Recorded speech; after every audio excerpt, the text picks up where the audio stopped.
Lahat po tayo, minsan darating sa ating buhay na tayo ay kakabahan, tayo ay matatakot, meron tayong mga pangamba at isa sa mga unang nasasakripisyo o nawawala ay yung ating pagpapahinga. Bakit hindi tayo mapalagay?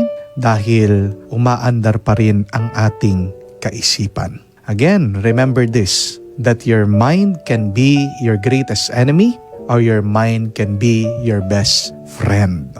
Kaya nga po, pag hinahayaan mo na umandar, gumana, palagi ang iyong isip, yan po ay parang isang aso na hinayaan mong makawala sa kulungan.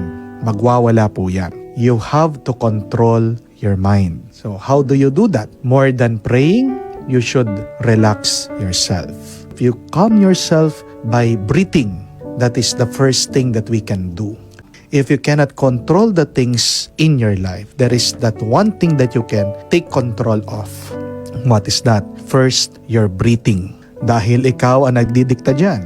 Yung inyong paghinga, inhale, exhale, lalabas mo. So, exercise that power.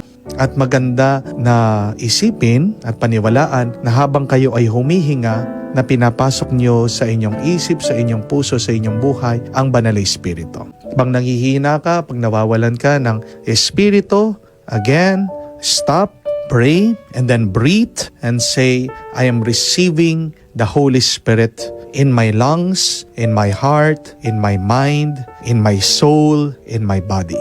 Nagpapanik po ang isang tao pag wala siyang hininga, pag masyadong mabilis yung kanyang hininga. Kaya nga yung inyong puso ay magpapalpitate. So again, that one thing that you can control when you cannot control things in your life is to breathe. You can control that. But secondly, you can control what you are thinking. Dahil ano po ba yung ating mga naiisip? These are just thoughts. These are just imaginations.